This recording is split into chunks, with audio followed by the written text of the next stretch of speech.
Hi, my name is Eva Gryszowka, and thank you for taking the time to watch this. This is my first time making a video like this, so fingers crossed that it goes okay.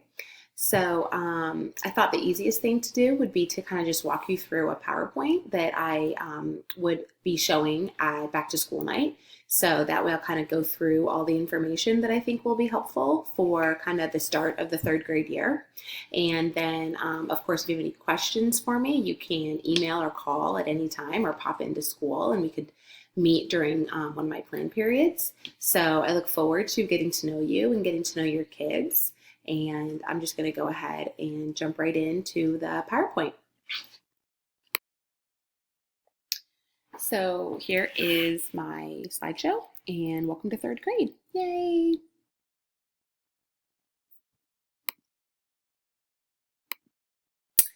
So who am I? My name is, like I said, Eva Gryszowka, and some students will say Mrs. Gryszowka, some students will say Mrs. G.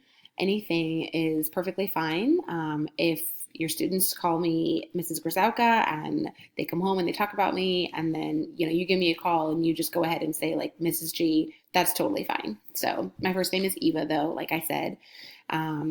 Previous teaching experiences, this will be my second year at Rising Star and my second year in third grade at Rising Star. I taught third grade before at the Barstow School.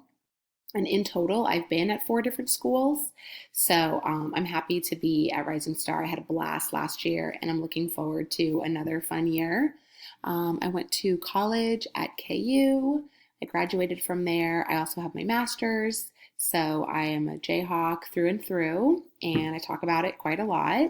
So if there are any, K-State Wildcats out there, that's fine too, of course.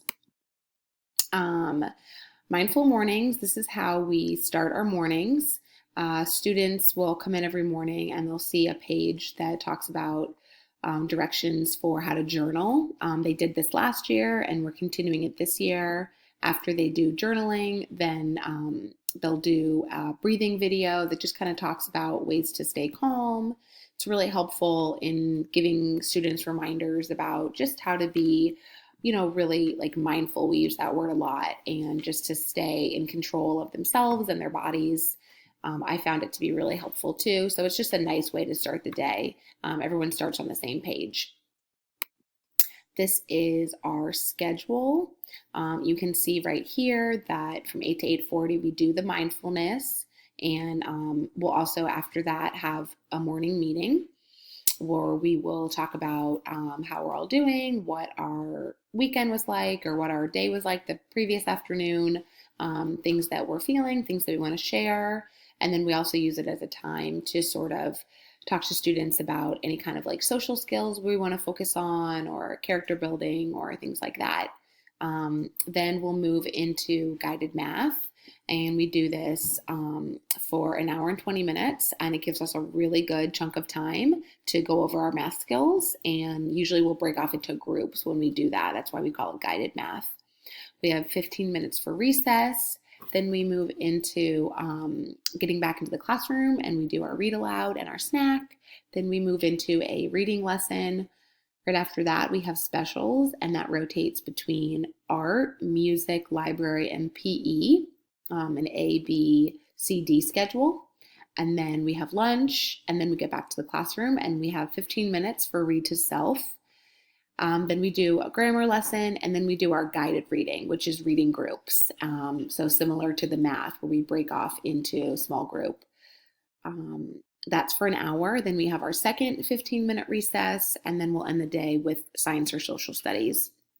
We kind of go through a unit of each, and then we kind of rotate back and forth. So that's what our day looks like.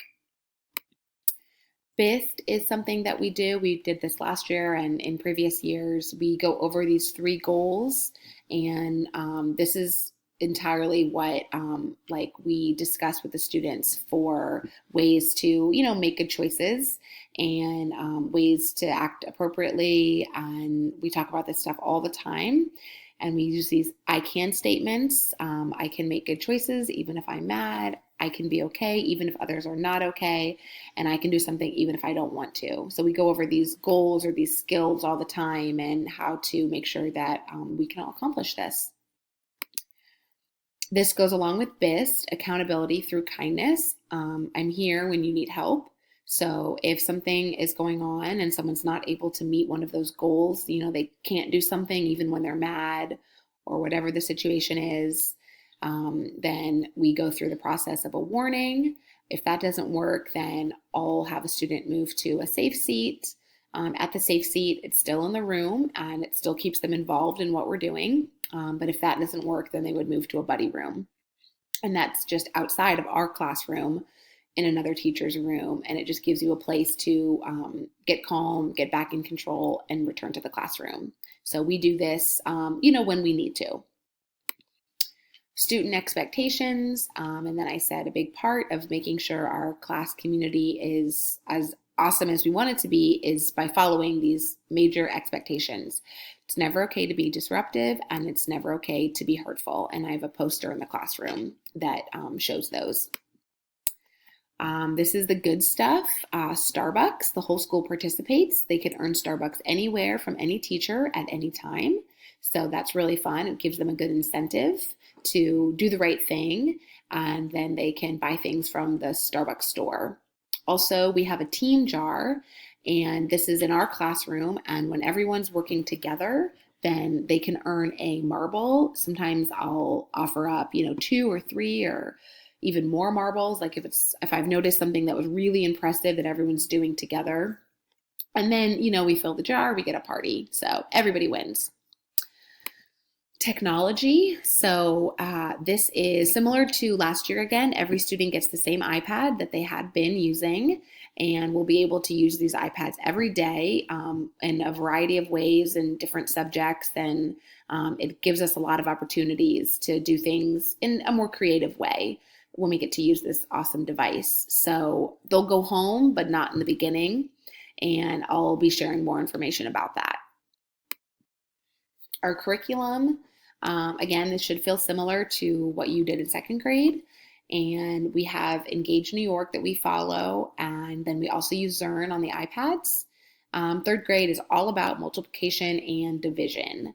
And so we jump into that right away. So it gets really fun because they build on addition, which they should already be really comfortable with, and students really like learning multiplication. It's really exciting for them. And then we use that to jump into division. We also talk about fractions, and later in the year, we'll talk about areas and arrays and also perimeter. Reading and language arts, we use Wonders, and then we will add in additional resources that we need. And then, like I said about science and social studies, we will just basically flip-flop. We'll do a unit of one, and then we will switch over to a unit of another. And we're going to start the year with science. Homework policy. Homework is not sent home unless it's something that the student just could not finish. Our entire third grade follows this, as well as the whole school and as well as the whole district. Even though we don't have assigned homework, we highly encourage reading every day for 15 to 20 minutes, and we will be doing monthly reading challenges. And of course, going along with the reading every day, we do recommend practicing math facts at home, and this really encourages memorization. So we'll start talking about the best way to learn the multiplication math facts, and we'll do different forms of skip counting. So we'll go over that in school with your kiddo, and hopefully they'll take that home and work on that with you. And we'll still do spelling, of course. Birthday treats, this is a new rule that is going into effect this year. This is district-wide. There's no birthday treats guidelines that we're following. So instead of bringing in like cupcakes or cookies or anything, we'll just be celebrating birthdays in other ways that don't involve food. And I'll be sending home a letter that goes into more detail about this. Communication between us. I will send home a newsletter every week that will be through the email, and there's my email address right there, eva.gryszowka@smsd.org. That's my classroom phone number. You can also get a hold of me through the office. Sometimes if it's during the school day when I'm teaching, I just can't answer my classroom phone number, but you can always call the office and someone's always there to take a message for you. this is my plan period. I can schedule meetings then in person, or if we want to schedule a phone chat for the plan period, that always works. We can meet after school as well. And then the remind text. So if you text at Gryszowka to this number, then you'll join our class, and then you and I can text back and forth anytime, which is a really quick way to get in touch with me. Any questions? Thank you so much for taking the time to watch this. I'm excited to meet everyone, families, students. I can't wait for another school year to get going. It's right around the corner. If you're wondering something, shoot me an email. I'd love to hear from you. I'd love to see you in person. And again, I'll have all this information coming at you in an email really shortly. And I'm just excited to kick off the school year. Again, thank you so much for watching this.